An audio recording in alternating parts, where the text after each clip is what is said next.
Dans cette nouvelle vidéo, nous allons voir comment utiliser les erreurs de formule.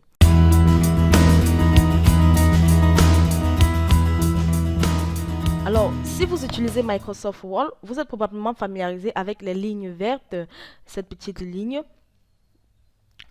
verte ondulée qui apparaissent sur les mots et les expressions que les vérificateurs de grammaire a marqué comme étant incorrects. Alors, le vérificateur de grammaire utilise un ensemble de règles qui déterminent la grammaire et la syntaxe correcte. Au fur et à mesure que vous tapez, le vérificateur de grammaire fonctionne en arrière-plan et veille en permanence votre écriture.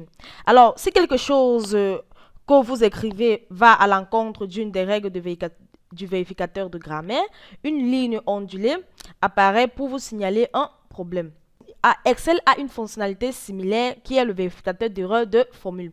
Alors, comme le vérificateur de grammaire, le vérificateur d'erreur de formule utilise un ensemble de règles pour déterminer les attitudes et le fonctionnement en arrière-plan pour surveiller vos formules.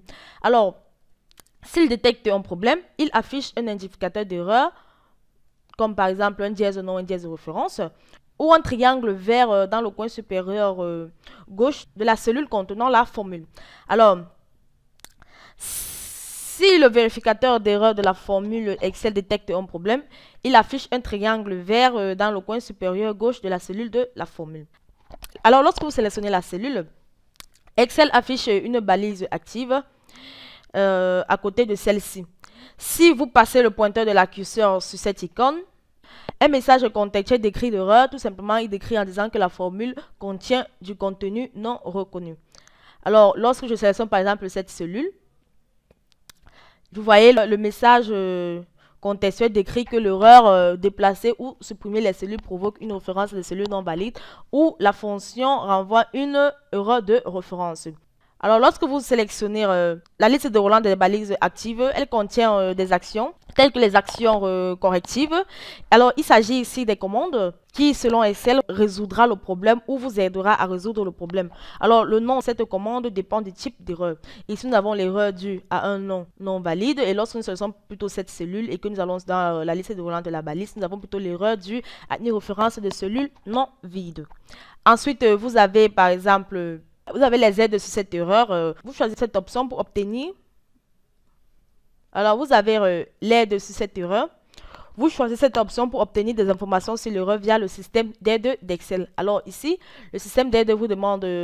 il peut fonctionner en mode hors connexion. Par exemple, il va me falloir la connexion pour avoir plus de détails sur cette erreur. Alors, en outre, nous avons affiché les étapes du calcul. Alors, lorsque nous cliquons dessus, nous avons une boîte de dialogue qui apparaît, qui évalue la formule avec les références et la feuille. Alors, vous pouvez tout simplement évaluer la formule. Nous l'avons vu dans des précédentes vidéos.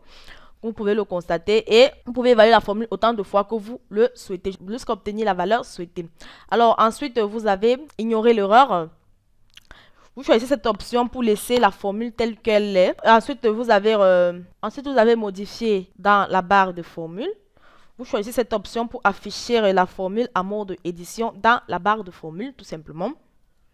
Alors, cela vous permet de résoudre le problème en modifiant la formule. Enfin, vous avez les options de vérification des erreurs. Choisissez cette option pour afficher l'onglet de vérification des erreurs dans la boîte de dialogue options. Alors, comme le vérificateur de grammaire de Word, le vérificateur d'erreurs de formule d'Excel dispose d'un certain nombre d'options qui contrôlent son fonctionnement et les erreurs qu'il signale.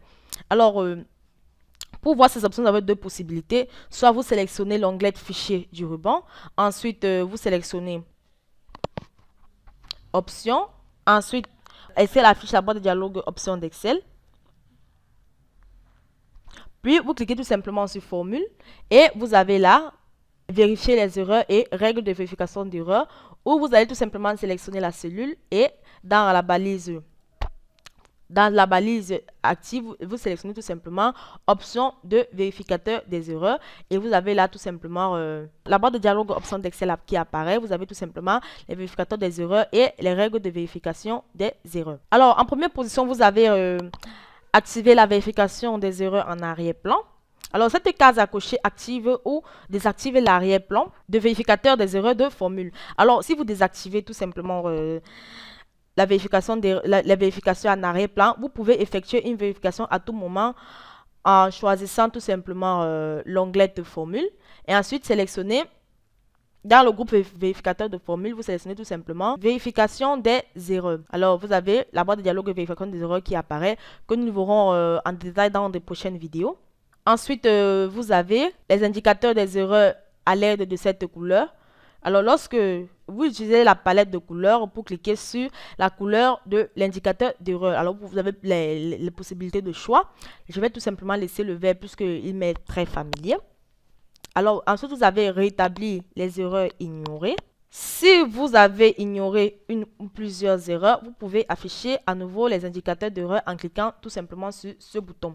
Alors, ensuite, nous avons dans les règles de vérificateur des erreurs, vous avez les cellules dont les formules génèrent des erreurs. Lorsque cette case est cochée, le vérificateur d'erreur des formules signale des formules évaluées telles que les dièses diff bas 0, dièse bas non, ou l'une des autres valeurs d'erreur décrites dans les précédentes vidéos. Alors, ensuite, vous avez les formules de colonnes calculées incohérentes dans les tableaux. Lorsque cette case est cochée, Excel examine les formules de la colonne calculée du tableau et marque les cellules avec une formule dont la structure est différente de celle des autres cellules de la colonne. Alors, la balise active associée à cette erreur inclut la commande restaurer, tout simplement. Inclut la commande restaurer la formule à la colonne calculée qui vous permet de mettre à jour la formule afin qu'elle soit cohérente avec le reste de la colonne. Ensuite, vous avez les cellules contenant des années à 2 chiffres. Lorsque cette case est cochée, le vérificateur d'erreur de formule signale des formules contenant des chaînes de test de date dans lesquelles l'année ne contient que 2 chiffres. Alors, cela pourrait être une situation ambiguë car la chaîne pourrait faire référence à une date des années 1990 ou 2000. Dans ces cas, les listes des options fournies dans les balises actives contiennent des commandes convertir XX et convertir XX en 20XX vous permettent de convertir une année à 2 chiffres en une année à 4 chiffres. Ensuite, nous avons le nombre mis en forme en tant que texte ou précédé d'une apostrophe.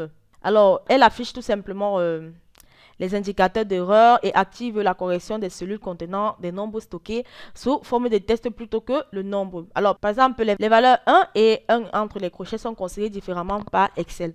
Ensuite, vous avez les formules incohérentes avec d'autres formules dans la zone. Alors, lorsque cette case est cochée, le vérificateur d'erreur de formule signale des formules dont la structure est différente de celle des formules similaires dans la zone environnante.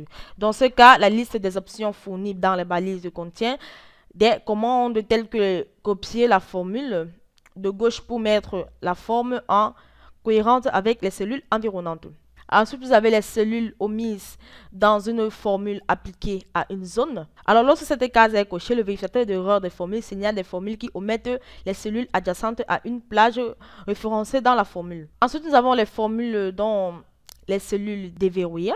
Alors, lorsque cette case est cochée, le vérificateur d'erreur de formule marque les formules qui résident dans les cellules déverrouillées.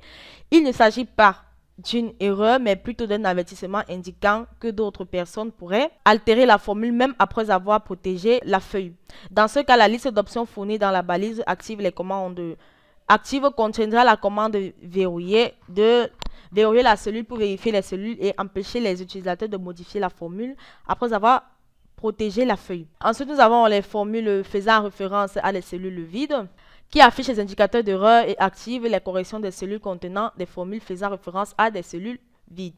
Et enfin, nous avons les données incorrectes dans un tableau qui affiche les indicateurs d'erreur et active la correction des cellules contenant des valeurs non cohérentes avec le type de données de la colonne pour les tableaux connectés à des données SharePoint. Alors, la liste de balises actives comprend la commande afficher les informations de type qui affiche les règles de validation des données que les données de la cellule enfreignent.